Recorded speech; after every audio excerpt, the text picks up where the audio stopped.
Okay, so section 3.6, and of course, I guess I forgot to write, I wrote the title wrong. Let me fix that right now. I'll just change it here. Hold on. Section 3.6 is inverse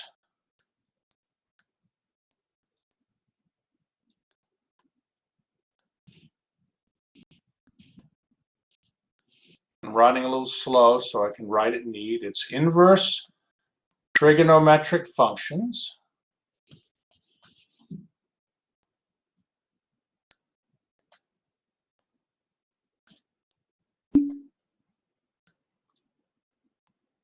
Arcsines, cosines, yes, Ian. Arctangents, absolutely.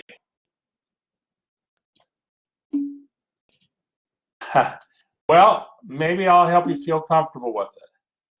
Uh-oh, we have some people worried here. So inverse trigonometric functions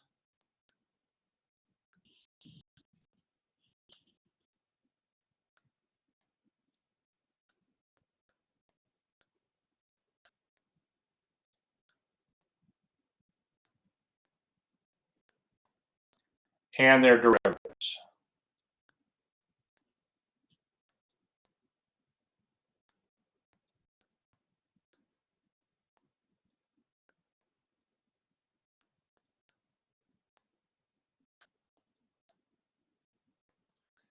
How many remember like arc cosine, arc sine, arctangent from pre-calculus? I think they cover it. Do they cover it in trig too? I think they do.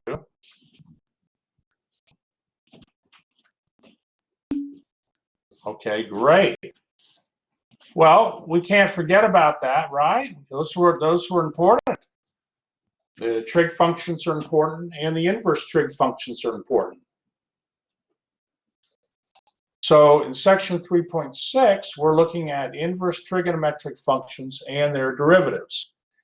And I could give you a little guided tour of the textbook, but I think I actually have examples nicely written out in terms of like drawing connections. So, I mean, what I mean is the book's good, and sometimes I like to just use the book if the presentation's like, you know, I mean, the book is an excellent book, and the presentation's good, but let me show you my presentation.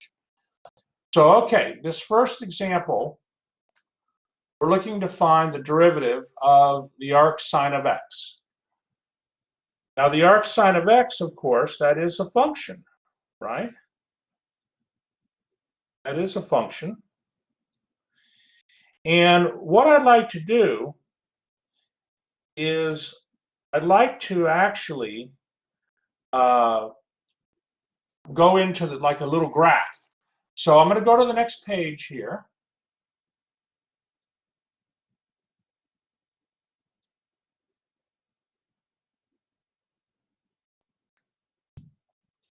And what I've done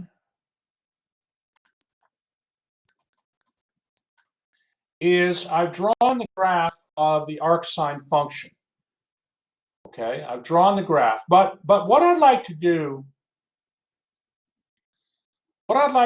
first here is draw the sine function, because the sine function, you all know the sine function. So what I'm going to do here is I'm going to put, this is 1 here, this value is 1, and take a moment here, 1 moment.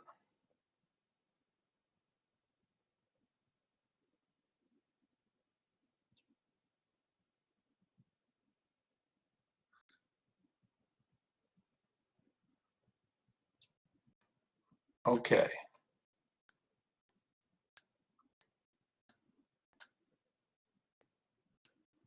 I have pi over 2 here.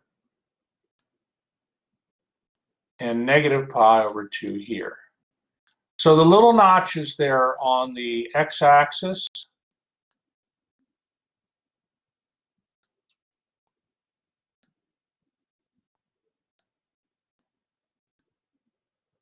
okay, this is, after all, this is the x-axis here. The little, I mean, I got on the horizontal x-axis, I have 1 and -1, but I'm also going to put on that axis pi over 2 and negative pi over 2. And what I'm going to do is I'm going to draw the sine function.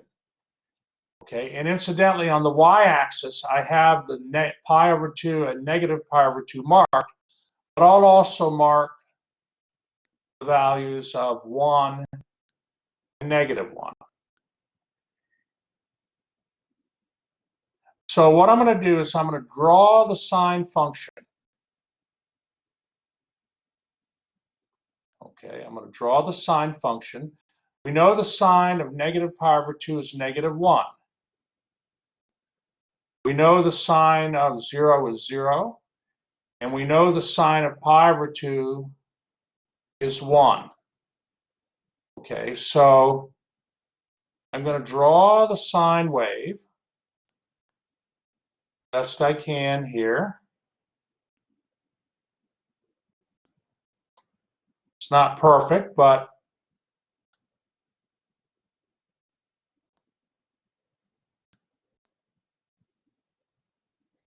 okay, I drew the sine wave.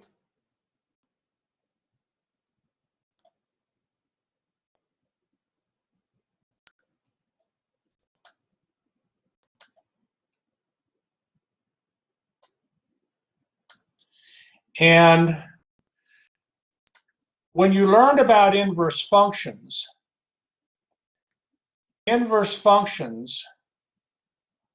geometrically are reflections. They're reflections about what axis? Y equals x. Okay, so what I've done is I've drawn in blue. This isn't really like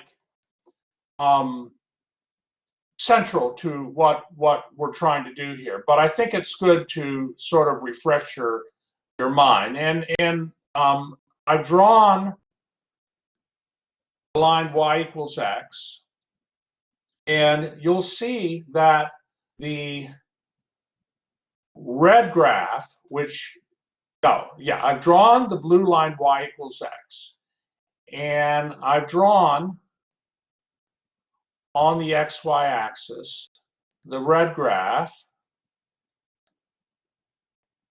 which is the sine of x, and then I have this other graph,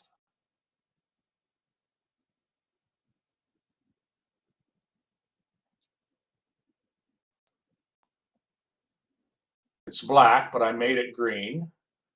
The green graph is the arcsine of x.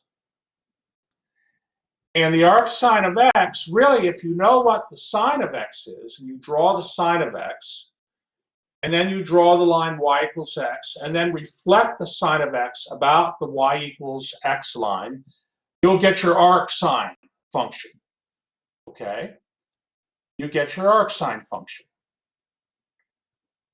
So how many recall doing that? Maybe from pre-calculus or trigonometry. It's something you should have seen. Yeah, Nicholas remembers it. And John remembers it. Thank you, Nicholas. Thank you, John. And so I'm just trying to give you a little refresher on how we come up with this arcsine function. And that, the arcsine, there's two ways to write it. There's the way I show it here, but you also could have, instead of I mean, you could write the arc sine this way. Okay. And remember too, that this notation, where they have the sign with like a -1 exponent, x, then followed by x, that's not equal to 1 over the sine of x, okay? Sometimes students actually think that's the case. Okay, but that's not the case. Not the case. The arc sine function is not equal to 1 over the sine of x. Right? Now, we'll note also that in the graph here, the arc sine function x goes from -1 to 1. And then the range of the arc sine function, y goes from -π/2 to π/2. So the domain of the sine function becomes the range of the arc sine function, right? And the range of the sine function becomes the domain of the arc sine function. Let's see, hold on, there's a comment here.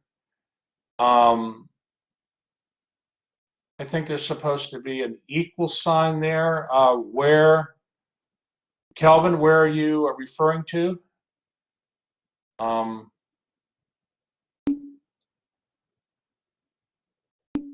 Oh, okay. So, all right. So, hold on.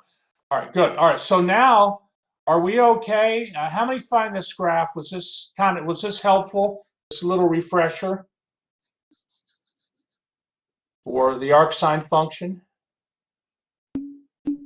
Good. Great. Great. All right. Thank you, everybody. Well, then let's go ahead and go after the derivative of the arc sine. So what I'm going to do is I'm going to let y equal the arc sine.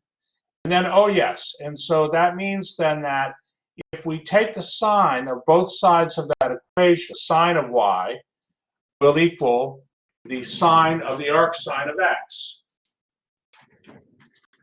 But the sine of the arc sine of x is just equal to x. Now our goal is to get the derivative of the arc sine. Well, since the sine of y equals x, what we do is we're going to take the derivative of that equation, sine of y equals x. And naturally, since we're differentiating with respect to x, we have to use implicit differentiation. So the derivative of the sine is the cosine. So the derivative of the sine y is the cosine of y, but then we have to take the derivative of y with respect to x. Well, that's just y prime.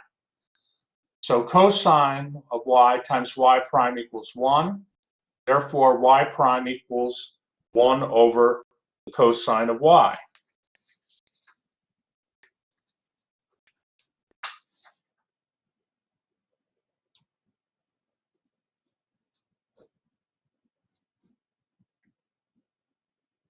Okay, let me know if you have questions.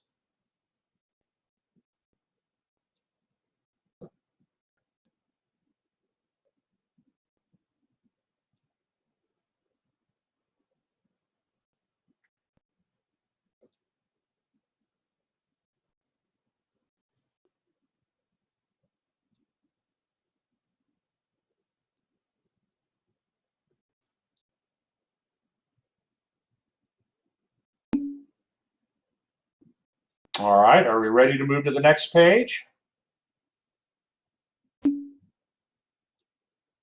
Okay. Well, all right, so y prime equals 1 over cosine of y. Y prime is the same as, of course, dy dx. Hold on here.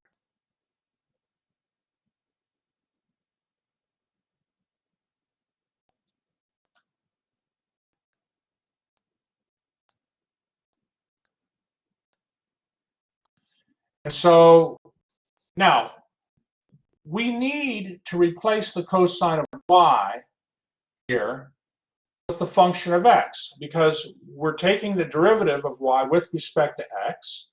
So I mean, let's rewrite the cosine of y in terms of x.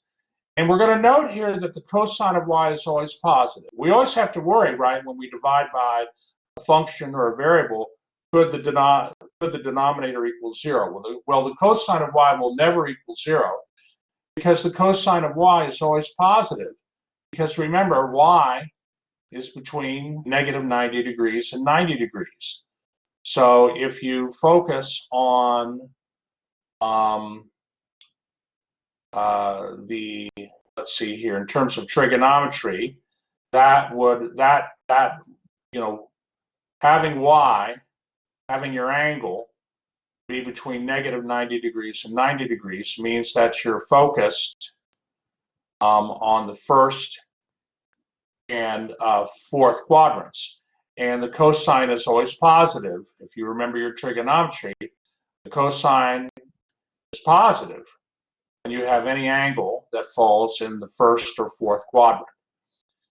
So what we can do is we can replace the cosine of y by positive square root 1 minus sine squared y. Now, where did I get that?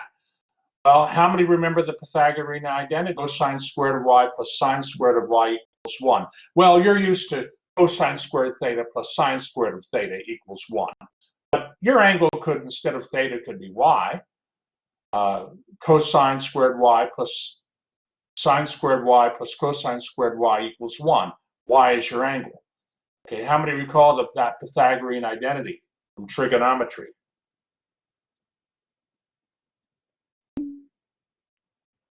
Well, okay, I'll take that. Well, and then surely you saw that in pre-calculus. I mean, this is something you should have seen. Maybe there are a few thumbs up. I'd like to maybe see a few thumbs up if you have seen that. Okay, good. Trig rules, trig identities.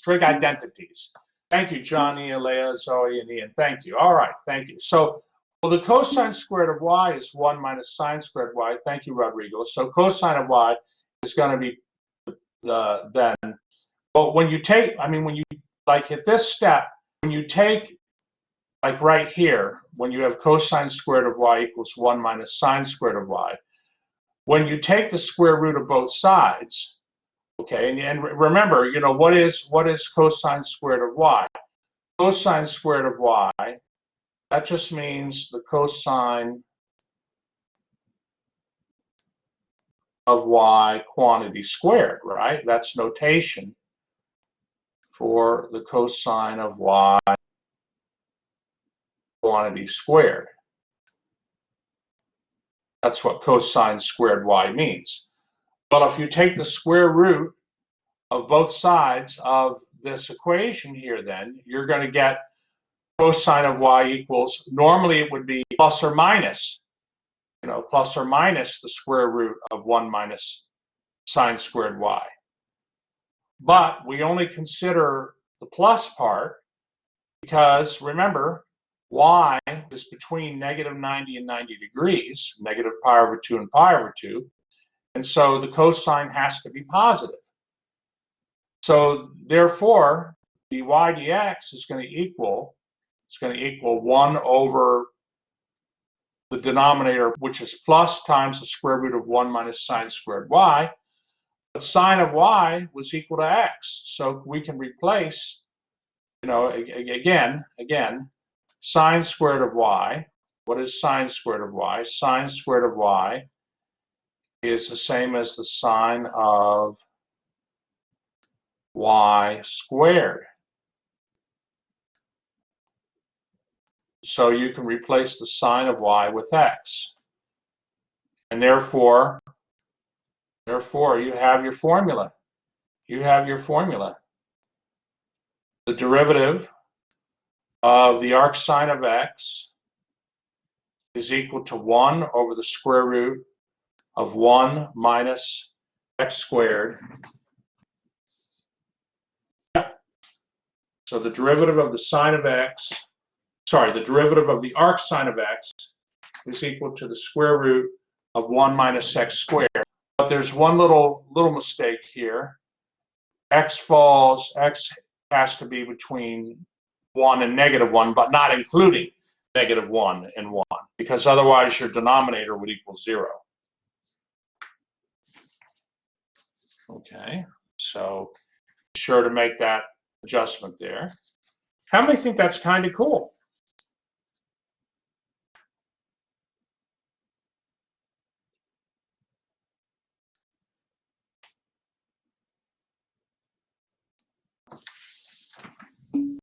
Okay, one person, Nicholas, thinks it's okay. All right. All right. Well, and so there you go. There you go. Now I'm sure you would like to see a formula for the derivative of the arc cosine, right? Right. If we want to see that, so okay, Lynn. Well, we're going to do that right now. Are there any questions before we move on? All right. Okay, well then let's continue on here. Okay. We're going to find the derivative of the arc cosine of x.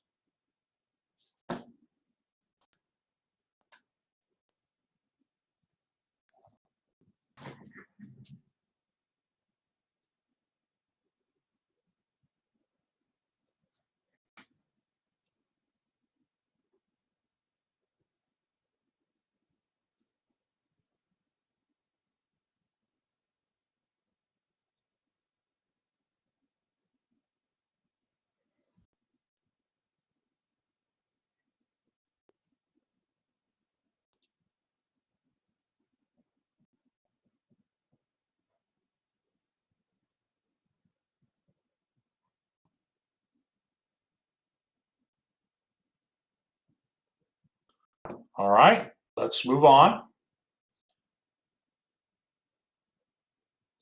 So here we go again with another picture.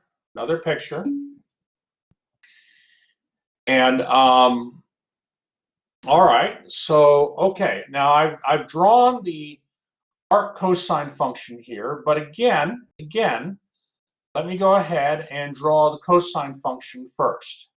Okay, so one moment here. One moment. So on the y-axis, of course, I have pi and pi over 2 marked. But what I'm going to do is I'm going to mark the value 1. I'm going to mark the value -1. And then on the x-axis, I have -1 and 1 marked. But what I'm going to do is I'm going to also mark pi over 2. So, you know, how am I getting these values? Well, pi over 2 is like 3.14 divided by 2. That's 1.57. So pi over 2 would fall basically halfway between 1 and 2. And then 3 pi over 2 would fall, it would be, no, I mean pi, I should say. Pi would fall a little bit to the right of 3. Okay, so if we were to like draw 3 here, let me just put my, if we were to draw 3 there, then pi would fall a little bit to the right. Pi is 3.14. Okay, so what I'm going to do is I'm going to draw my cosine function. I'll draw my cosine function. Cosine of 0 is 1. Cosine of 90 degrees is 0. And the cosine of 180 degrees, the cosine of pi, is -1.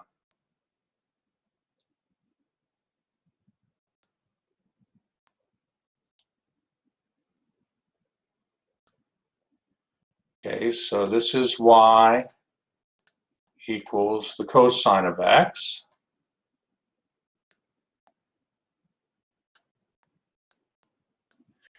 And what I'll do is I will draw that line y equals x.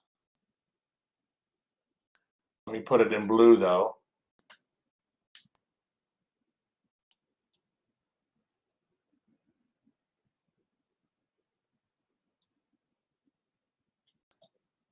That's y equals x.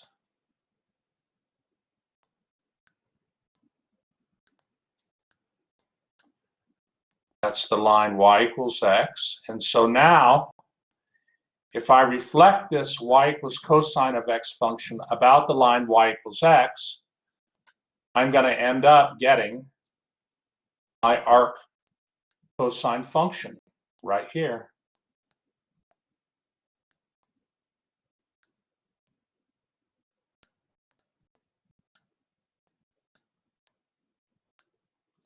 And so that's just a little refresher.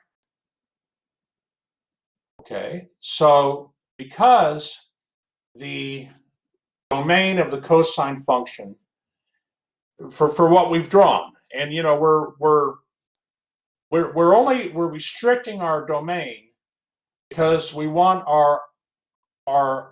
we're restricting our domain of we're restricting the domain of the cosine function to be from 0 to pi because we want it's the arc cosine function, the reflection of the cosine function about the y equals x axis.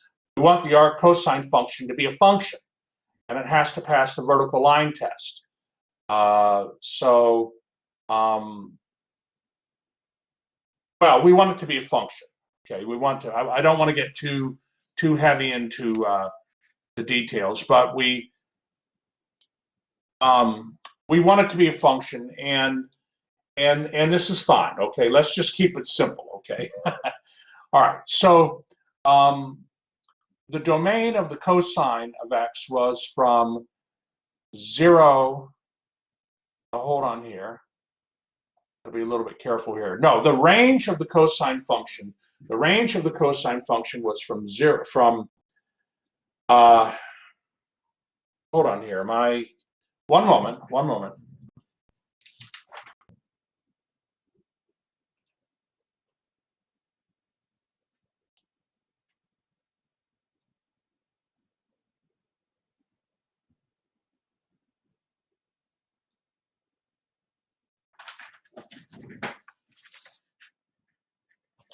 Yeah, I have an error. Hold on.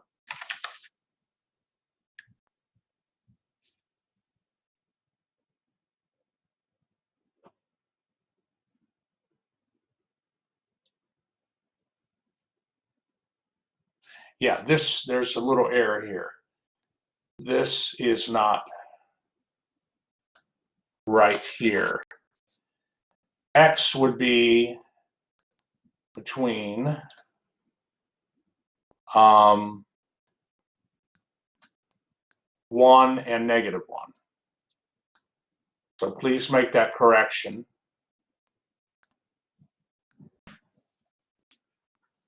All right, so the range of the cosine function for the part that we drew is between, the y values fall between 1 and -1. So the range of the cosine function is between 1 and -1. That means the domain of the arc cosine function, would be x is between -1 and 1. And you can see that. I mean, here's the domain right here, right? Here's the domain for the arc cosine function between 1 and -1. I mean, look, it's graphed. It's graphed here.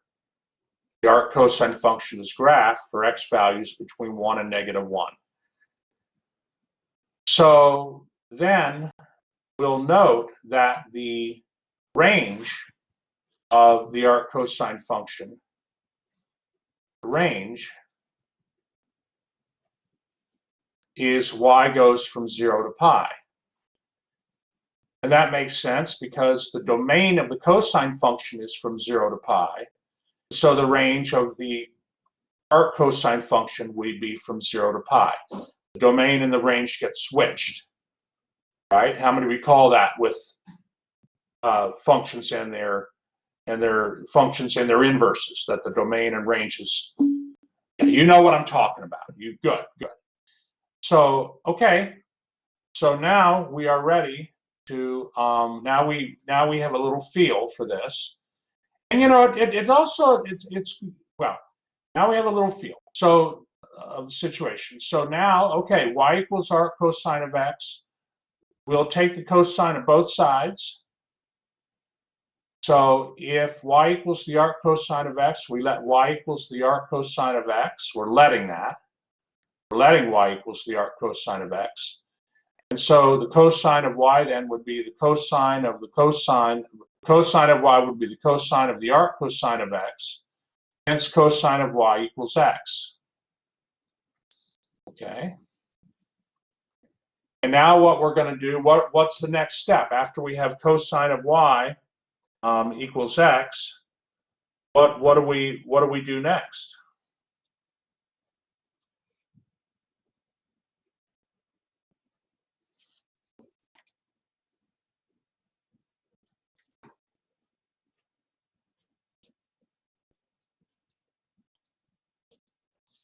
What's the next thing that we have to do? We have cosine of y here equals x. We want to find y prime. We want to find y prime, right? So what's the next step?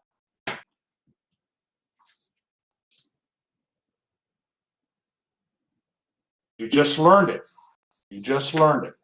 Well, okay, I'm getting some good participation here, but we're not ready to divide yet. I need a y prime. I need a derivative. I have cosine of y equals x. I need to get a y prime. So what do we have to do to both sides of that? We need to take the derivative. That's right, Trevor. That's right. So we're going to do that. We're going to take the derivative. That's what we do. And here's where implicit differentiation comes into play. If you take the derivative of the cosine of y with respect to x, well, we know y is implicitly a function of x.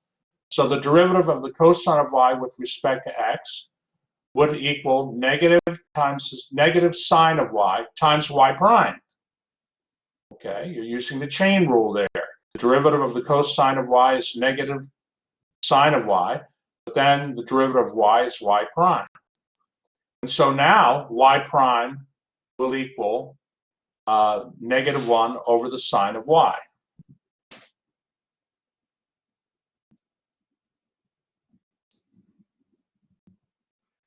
Let me give you a moment to copy that down.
Okay. Now we'll note, incidentally, that the sine of y is greater than 0, because remember, we are having y be between 0 and pi. So if let me just see here, one moment. Let me go back to the thing here. One moment. Yeah, so we're not going to allow y to equal 0 because, well, I want to be a little bit careful, but if y were equal to 0, sine of 0 is 0. So we're going to focus, but if we say, let's look at y between 0 and pi, I mean, and that's what y was. Y was between 0 and pi. You go back to the previous page. Well, sine of y is greater than 0 when the angle y is between 0 and pi, because 0 and pi puts you in the first quadrant. An angle between 0 and pi would put you in the first or second quadrant. Okay, and so the sign is positive there. Okay, and we need that information is important. That information is important because, again, we want our derivative to be in terms of x, and we need to replace this sine of y by something. Well, again, the Pythagorean identity is sine squared plus cosine squared of y equals 1. This means then that sine squared equals 1 minus cosine squared of y. But we're going to take the square root of both sides of that equation. And so normally we would get a plus or minus on the right side. We would have sine of y equals plus or minus the square root of 1 minus cosine squared y. But because the sine of y is positive by the fact that y is between 0 and pi, this means sine of y is just plus square root of 1 minus cosine squared y. Okay? And remember from the previous page, what was the sine of y, or what was the cosine of y equal to? Cosine of y was equal to x. Remember, cosine squared y is the same as the cosine of y squared. And so a cosine of y was equal to x. And so you get your formula. There you go. So the derivative of the arc cosine of x is equal to -1 over the square root of 1 minus x squared when x is between -1 and 1. Okay, and so now you know what the derivative of the arc cosine is.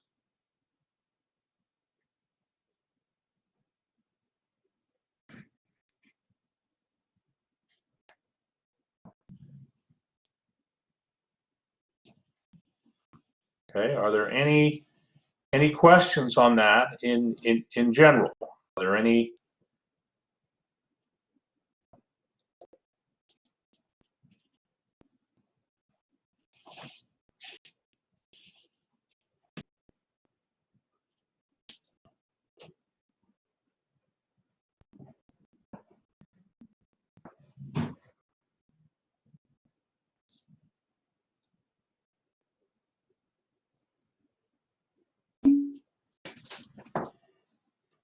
Let's see, in the second line, John says, is it, yes, this is positive. Yeah, well, the negative, of course, came over from the -1 here, is there, but yeah, it's positive square root of 1 minus x squared. John, did I answer your question okay? Did I?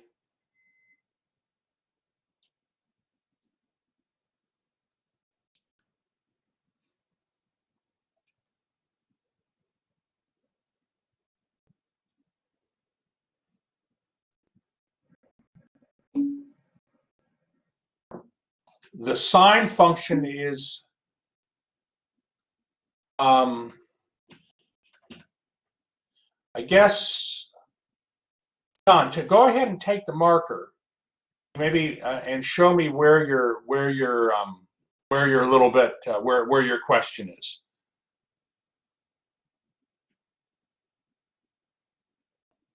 I think you're able to do that. Oh, okay, right here. Okay, I see. Okay, so oh well, the derivative of the cosine is negative sine. So that had nothing to do with, you know, the angle. It's just the derivative of cosine is negative sine. But when you have to establish that the sine is positive, it's important that the sine of y is greater than 0, because then, well, it has to do with when you use the Pythagorean identity, and then you take the square root of both sides of the Pythagorean identity. Normally you would get a plus or minus. You know, here, right here, you'd have a plus or minus, but you only take the plus portion because the sine of y is positive. And if you had a negative there, if you had a negative in that spot, the sine of y would be negative. A negative, a square root is a negative. So, okay, does that help clarify? Okay, well, thank you. Okay, well, I want to do a few more problems here. Are we okay? Are we good? We can move to the next one. We did the derivative of the arc sine function, the derivative of the arc cosine function. What would be nice to see next? The derivative of an arc tangent. That's right. So let's go ahead and go to that problem. Okay. So these are, you know, this is something where, you know, we cover these, and in your calculus career, you may never, you know, experience the derivation of these inverse trig functions. So it's good to treat it with some respect, right? Because you're gonna be well, everything should be treated with respect, right? But it's good you understand why things are true, and so that's what we're doing here.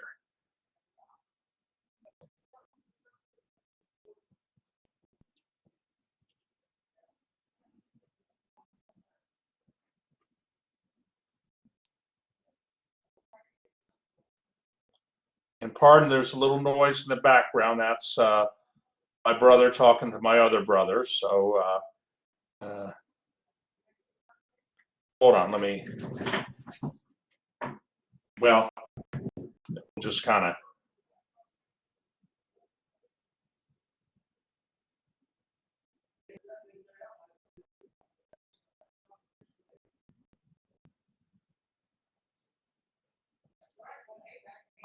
Okay, so now we want the derivative of the arc tangent. And let's work it out here. So here I'm just going to go right to the implicit differentiation. Take a moment to copy that down.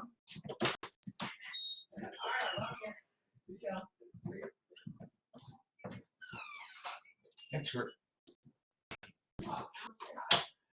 Okay. So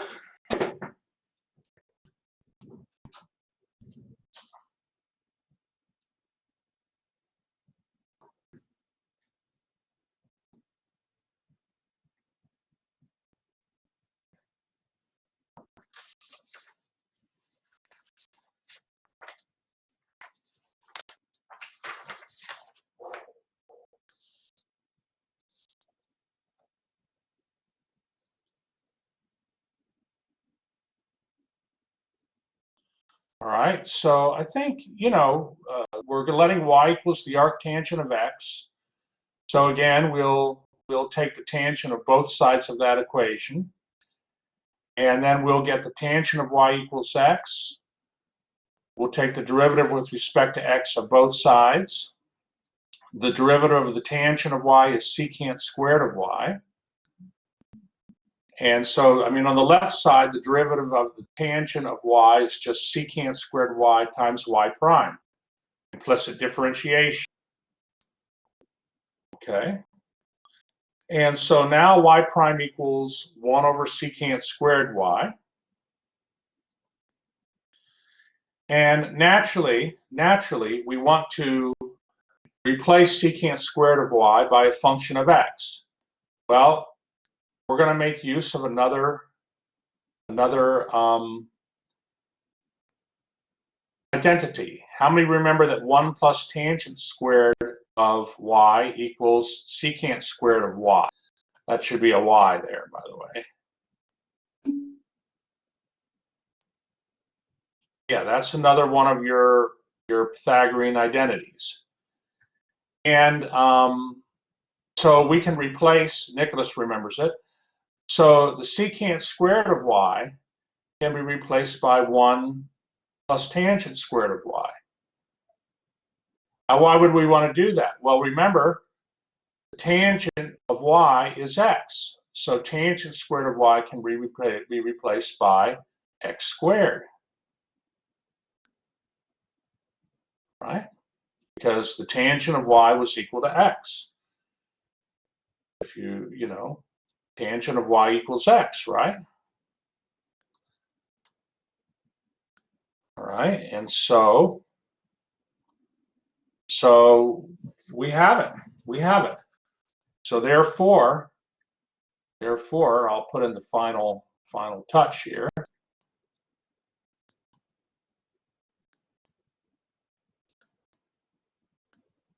Therefore,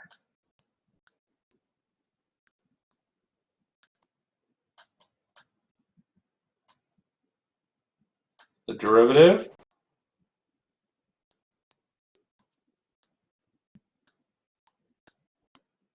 of the arctangent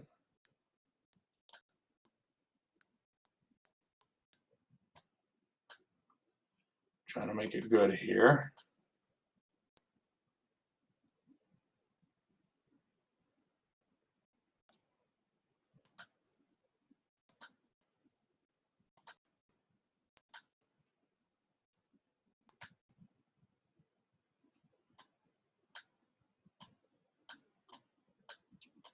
The derivative of the arctangent of x equals 1 over 1 plus x squared.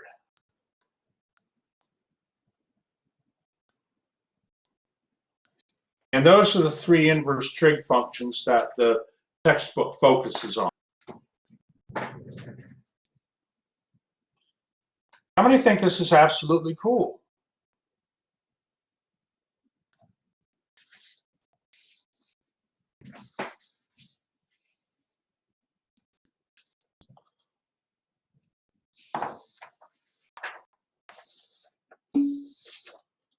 Okay, Frosty, I get Frosty's, okay, I'll take that. All right, so people are a little hesitant, but you're really learning good stuff here. Now I want to do another example, but let me, one moment.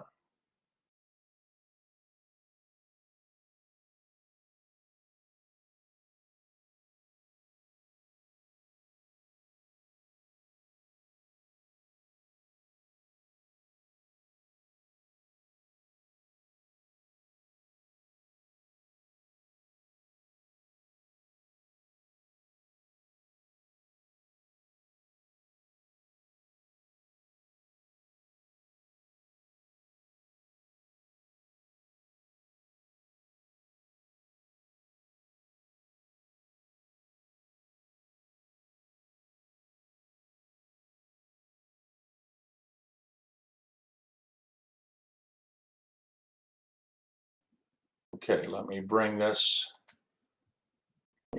example up here. This one I was debating about doing with you, but I think it's worth doing. I'm always I always think about you when you work on your homework, and you know, so I try to do a variety of problems. Can't do them all, but can do a variety. Okay, let's take a look at this one. I figured this one might look a little scary. Okay, yep, but it's going to be okay. It's going to be okay. All right, take a moment to copy it down.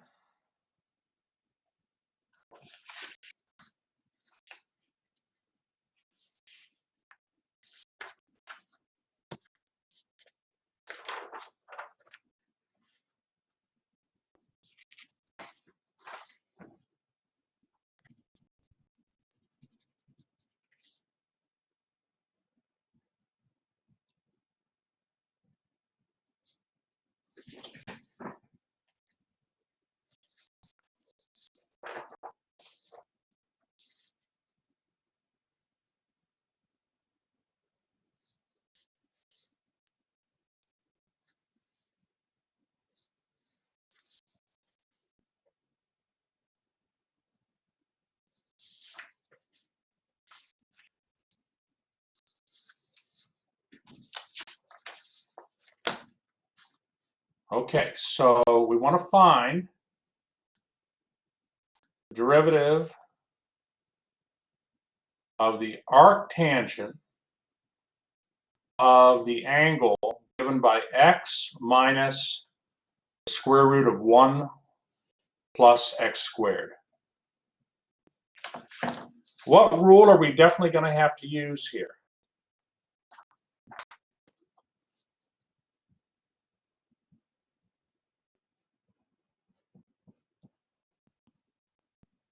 What rule are we definitely going to have to use? It starts with a C and ends with an R.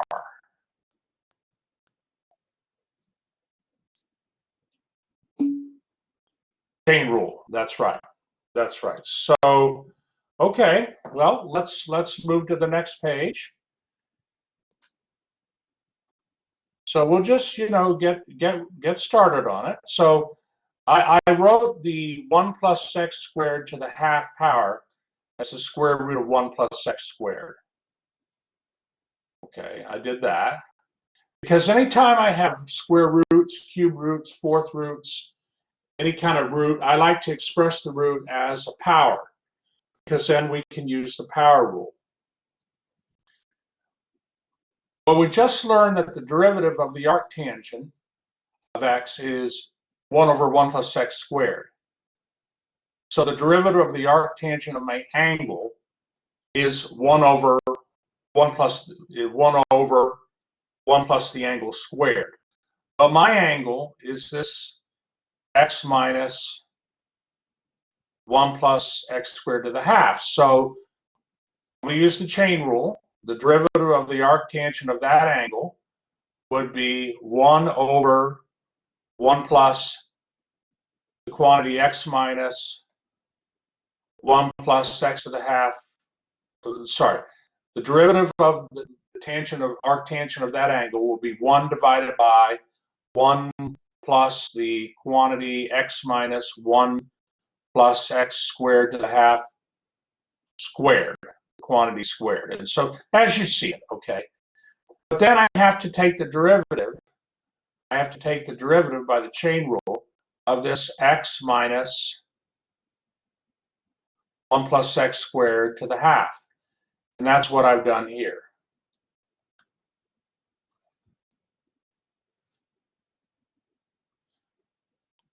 And again, it's the derivative of x is 1.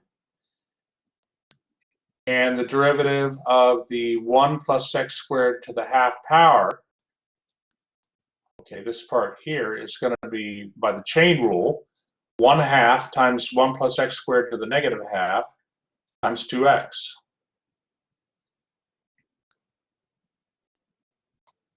This is going to be an amazing problem. So now that I'm done differentiating, I'm going to put back in the square roots. It's generally more pleasing to have the square roots back in. And this expression, it looks complicated, right? I mean, this answer here, this answer looks complicated, but by just a little bit of algebraic manipulation, we can make that answer look really nice. So what I'm going to do first is I'm going to write the 1 minus x over the square root of 1 plus x. I'm going to write that as the fraction square root of 1 plus x squared minus x over the square root of 1 plus x squared. I mean, basically what I did was I rewrote the 1 here. I rewrote 1 as the square root of 1 plus x squared over the square root of 1 plus x squared. And then I combined the fractions. And then what I did here is the x minus square root of 1 plus x, that quantity squared, I FOILed it out and got what you see here. I got x squared minus 2x times the square root of 1 plus x 1 plus x squared. This 1 plus x squared comes from the square root of 1 plus x times the square root of 1 plus x.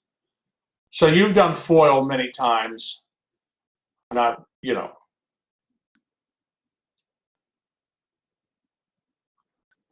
And then what I do is I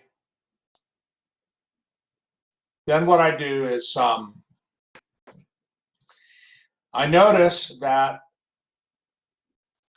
here in the denominator, maybe I'll put it in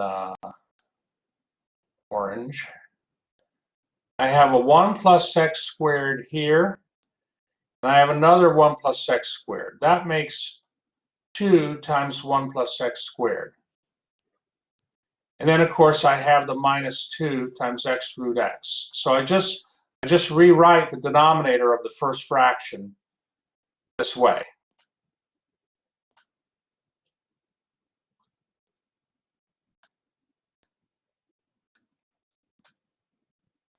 Are there any questions up to that step there?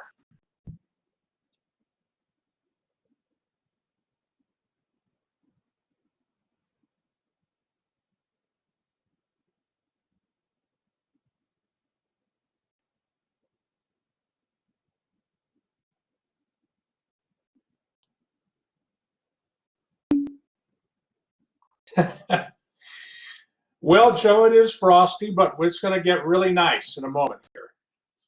It's going to get really nice. Because what I'm going to do is I'm going to distribute this square root of 1 plus x squared here. I'm going to distribute it to both terms in the parentheses there. And I'll show that on the next page. Are we okay so far?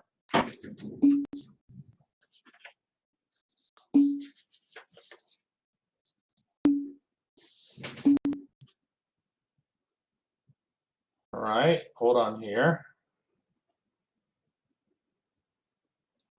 Well, I am going to do that, but I'm going to first factor out. I'll first factor out this 2 here. I'll factor out this 2. Okay, from this parentheses. Okay, so I'll do that. And then what I'm going to do is I'm going to distribute the 1 plus x, the square root of 1 plus x squared. I'm going to multiply it times this 1 plus x squared here. And then this second term, x times the square root of 1 plus x squared.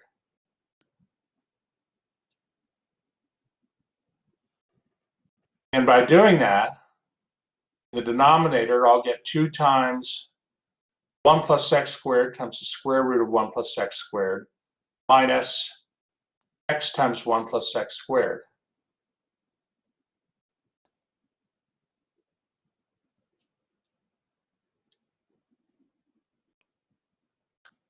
So far, are we good up to this step here?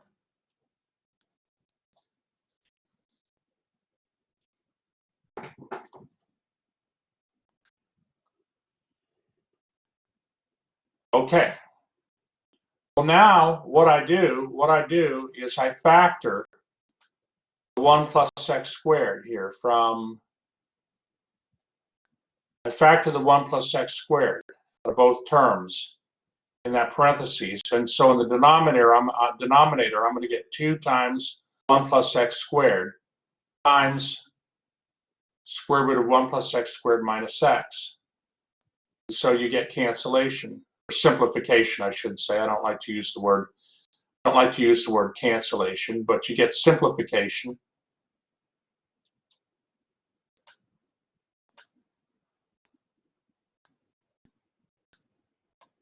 One over 1.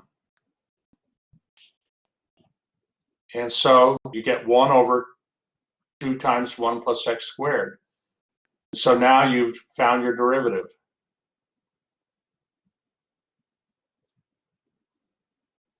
That's got to be one of the most, I mean, I've done a lot of math problems, and that's really pretty cool how that simplifies like that. And WebAssign would probably, I'm sure, I mean, Glacial, WebAssign, you know, we have to be a little careful. I think WebAssign is pretty good in accepting a variety of answers, but you know, sometimes, I mean, it may want the simplified answer. Okay, Joe, yes, it's very good. Thank you, thank you.